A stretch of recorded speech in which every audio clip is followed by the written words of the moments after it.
teman, pura-pura tahu fisika. Shalala, shalala, shalala, shalala. Mungkin teman-teman pernah mendengar, menurut hukum ini atau menurut teori anu, untuk menghasilkan produk hukum atau teori, ilmuwan atau ahli menempuh proses ilmiah atau yang dikenal dengan metode ilmiah atau prosedur ilmiah. Bersama saya, Kenza Lintangkerti, kita akan membahas tentang metode ilmiah untuk beberapa menit ke depan. Yang belum subscribe dan like, silahkan di-subscribe dan like terlebih dahulu ya. Sekarang kita lanjut ke pembahasan materi. Yang pertama, kita akan membahas pengertian metode ilmiah. Metode ilmiah atau prosedur ilmiah merupakan suatu cara sistematis yang digunakan untuk mengembangkan dan menemukan suatu ilmu pengetahuan. Pertanyaan-pertanyaan yang timbul terhadap suatu fenomena atau gejala alam dapat terjawab dengan penalaran dan pembuktian secara objektif melalui penelitian dengan adanya metode ilmiah. Selanjutnya, kita akan membahas karakteristik penelitian ilmiah. Karakteristik penelitian ilmiah ini dibagi menjadi 4 loh. Ada objektif, metodik, sistematik, dan berlaku umum. Objektif yaitu pengetahuan sesuai dengan objek yang diamati dan didukung oleh fakta empiris, tidak didasarkan atas orang lain. Dan metodik itu pengetahuan yang diperoleh dengan menggunakan cara-cara tertentu yang teratur dan terkontrol. Selanjutnya yaitu sistematik. Pengetahuan disusun dalam suatu sistem yang saling berkaitan dengan pengetahuan lainnya dan merupakan suatu kesatuan yang utuh. Dan yang terakhir yaitu berlaku umum.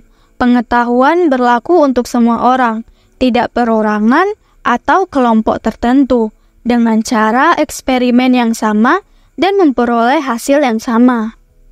Selanjutnya kita akan membahas unsur-unsur metode ilmiah. Yang pertama, karakteristik atau pengamatan dan pengukuran.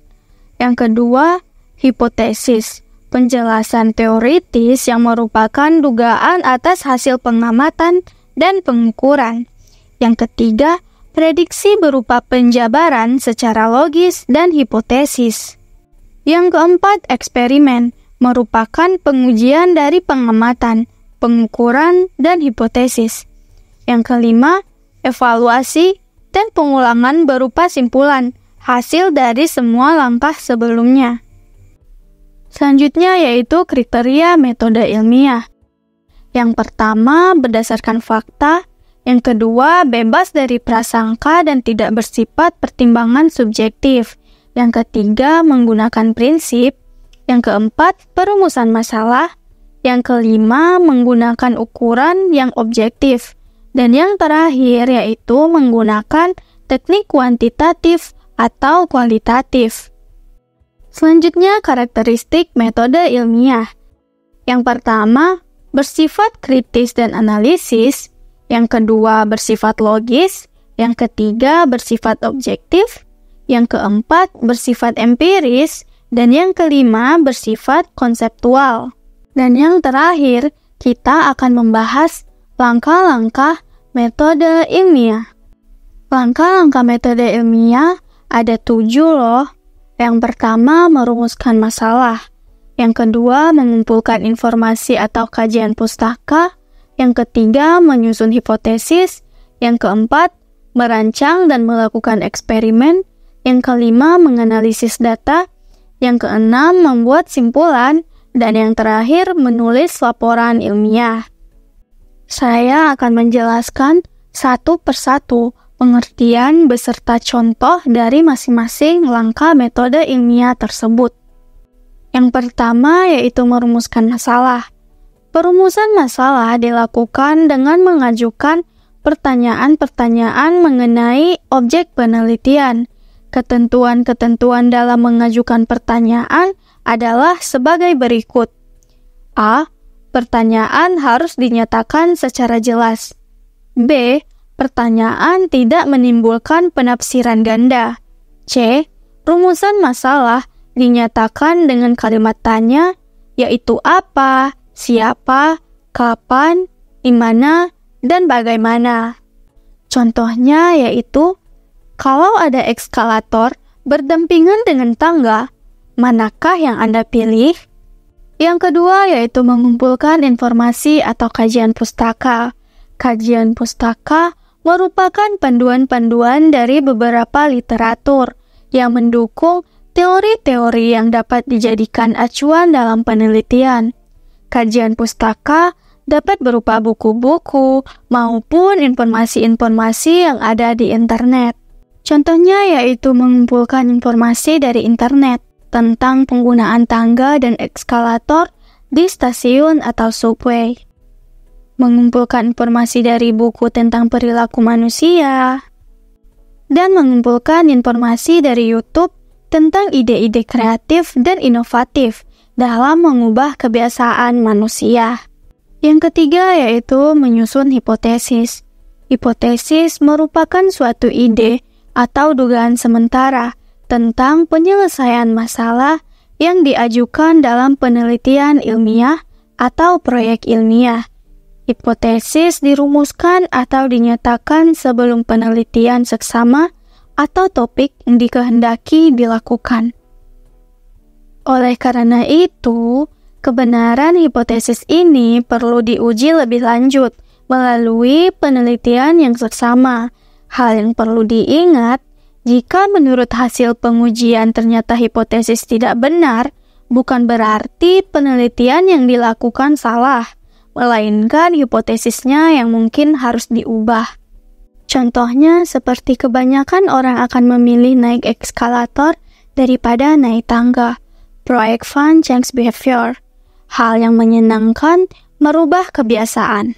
Yang keempat yaitu merancang dan melakukan eksperimen.